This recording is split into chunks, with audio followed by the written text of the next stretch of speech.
Information, consciousness, and eternity. Eternity will be a long time coming. A lot will happen along the way. Breathless futurists and Hollywood sci-fi spectaculars envision what life and civilization will be like over spans that are, while significant by human standards, pale in comparison to cosmic time scales. It is an entertaining pastime to extrapolate from a short stretch of exponential technological innovation to future developments. But such predictions are likely to differ profoundly from how things will actually unfold. And that's over relatively familiar durations of decades, centuries, and millennia. Over cosmic timescales, predicting these sorts of details is a fool's errand. Thankfully, for most of what we will explore here, we will find ourselves on more solid ground. My intent is for us to paint the future of the universe with rich colors, but only with the broadest of strokes. And with that level of detail, we can portray the possibilities with a reasonable degree of confidence. An essential recognition is that there is a little emotional equanimity to be gained from leaving a trace on a future bereft of anyone there to notice. The future we tend to envision, even if only implicitly, is one that is populated by the kinds of things we care about. Evolution will surely drive life and mind to take on a wealth of forms supported by a range of platforms, biological, computational, hybrid, and who knows what else. But regardless of the unpredictable details of a physical composition or environmental backdrop, most of us imagine that in the vastly distant future, life of some stripe, and intelligent life more particularly, will exist and it will think. And this raises a question that will ride along with us throughout the journey.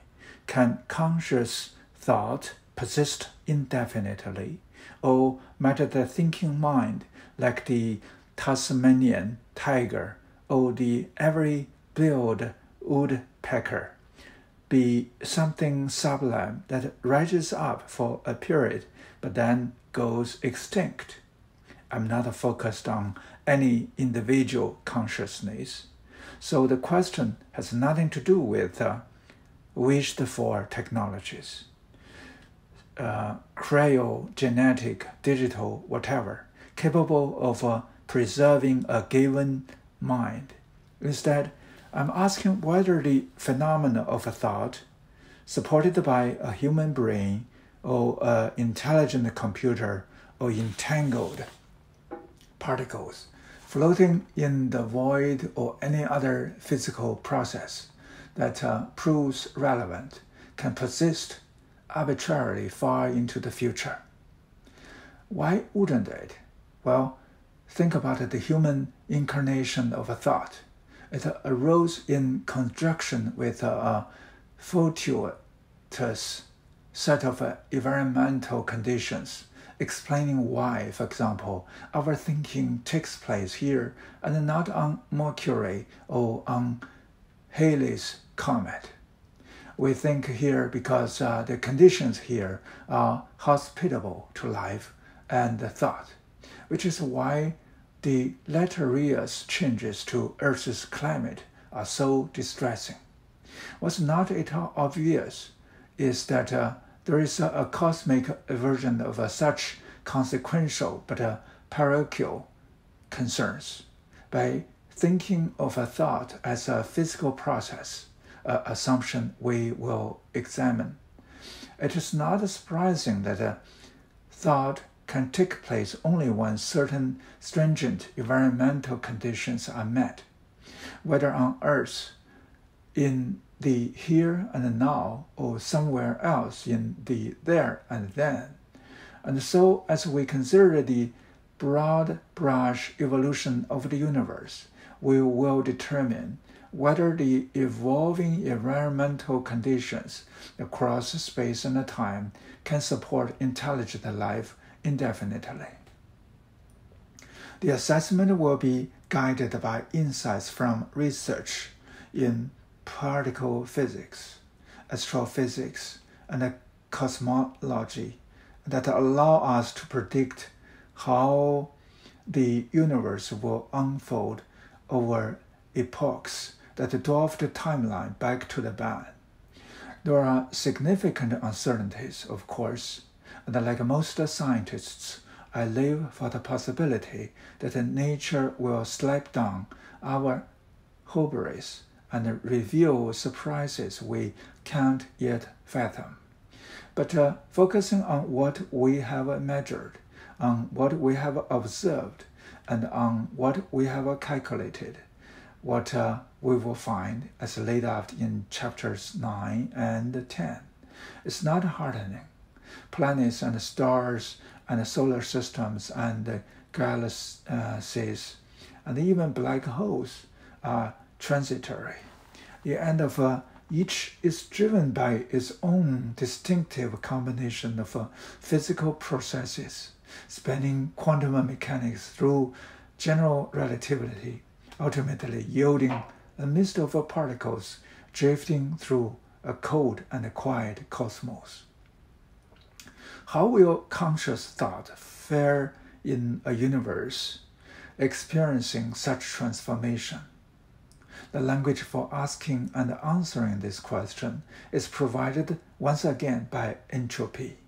And by following the entropic trail, we will encounter the all-too-real possibility that the very act of thinking, undertaken by any entity of any kind anywhere, may be thwarted by an unavoidable build-up of environmental waste. In the distant future, anything that thinks may burn up in the heat generated by its own thoughts. Thought itself may become physically impossible. While the case against endless thought will be based on a conservative set of assumptions, we will also consider alternatives, possible futures more conducive to life and thinking. But the most straightforward reading suggests that life, and intelligent life in particular, is a ephemeral, the interval on the cosmic timeline in which conditions allow for the existence of self-reflective beings may well be extremely narrow. Take a cursory glance at the whole shebang, and you might miss life entirely. Nabokov's description of human life as a brief crack of light between two eternities of darkness may apply to the phenomena of life itself. We mourn our transience and take comfort in a symbolic transcendence, the legacy of having participated in the journey at all. You and I won't be here, but others will. And what you and I do, what you and I create, what you and I leave behind contributes to what will be and how future life will live. But in a universe that will ultimately be devoid of life and consciousness, even a symbolic legacy, a whisper intended for our distant descendants, will disappear into the void. Where then does that leave us? Reflections on the future. We tend to absorb findings about the universe intellectually. We learn some new fact about the time or unified theories or black holes. It momentarily tickles the mind.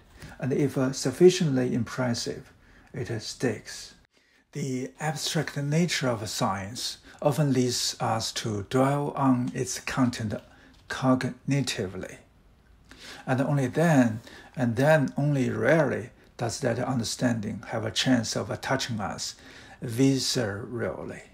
But on the occasions when science does conjure both reason and emotion, the result can be powerful. Case in point, some years ago, when I began to think about scientific predictions regarding the far future of the universe, my experience was mostly cerebral. I absorbed relevant material as a fascinating but abstract collection of insights entailed by the mathematics of nature's laws. Still, I found that if I pressed myself to really imagine our life, our thought, our struggle, and our accomplishment being a fleeting aberration on an otherwise lifeless cosmic timeline, I absorbed it differently. I could sense it, I could feel it, and I don't mind sharing that the first few times I went there. The journey was dark.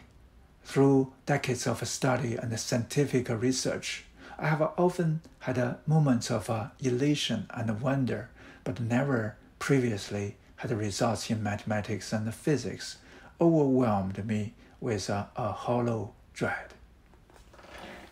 Over time, my emotional engagement with these ideas has refined.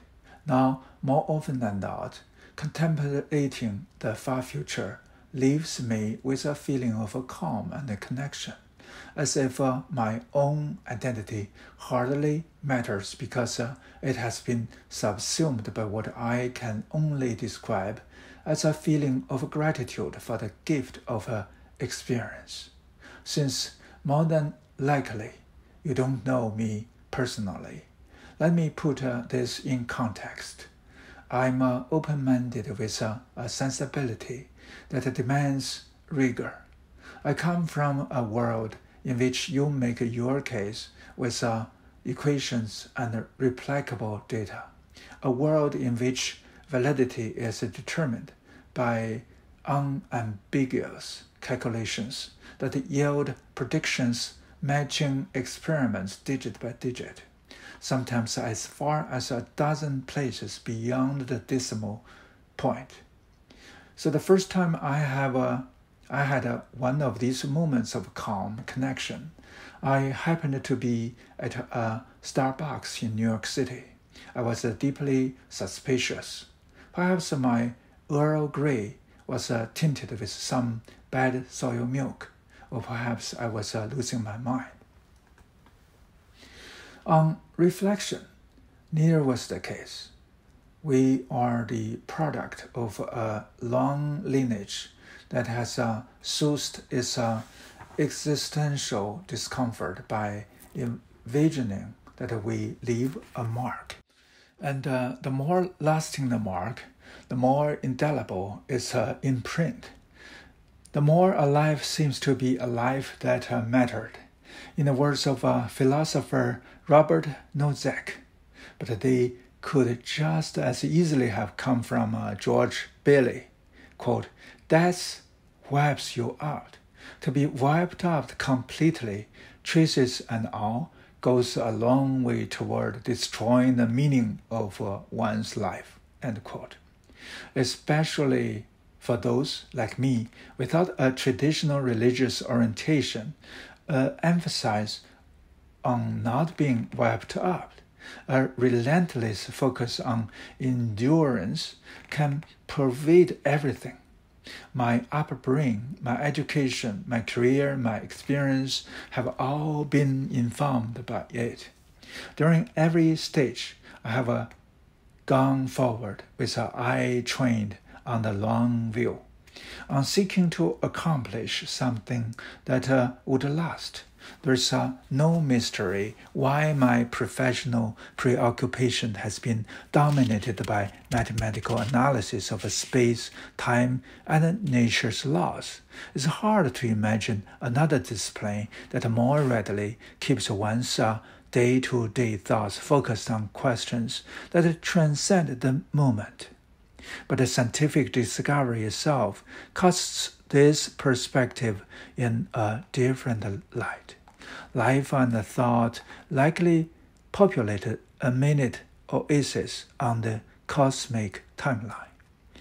Though governed by elegant mathematical laws that allow for all manner of wondrous physical processes, the universe will play host to life and mind only temporarily. If you take that in fully, envisioning a future bereft of stars and planets and things that think you are regard for our era can appreciate toward reverence. And that is the feeling I had experienced at Starbucks. The calm and connection marked a shift from grasping for a receding future to the feeling of inhabiting a breathtaking, if a transient present. It was a shift for me compelled by a cosmological counterpart to the guidance offered through the ages by poets and philosophers, writers and artists, spiritual sages and mindfulness teachers, among countless others who tell us the simple but surprisingly subtle truth that life is in the here and now. It's the mindset that is hard to maintain, but one that has infused the thinking of many. We see it in Emily Dickinson's Forever is composed of nows, and Thoreau's Eternity in each moment. It is the perspective I have found that becomes all the more palpable when we immerse ourselves in the full expanse of time, beginning to end, a cosmological backdrop that provides unmatched clarity on how singular and fleeting the here and now actually is. The purpose of this book is to provide that clarity.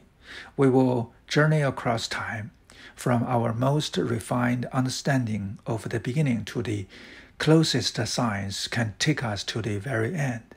We will explore how life and mind emerge from the initial chaos, and we will dwell on what a collection of curious, passionate, anxious, self-reflective, inventive, and skeptical minds do, especially when they notice their own mortality.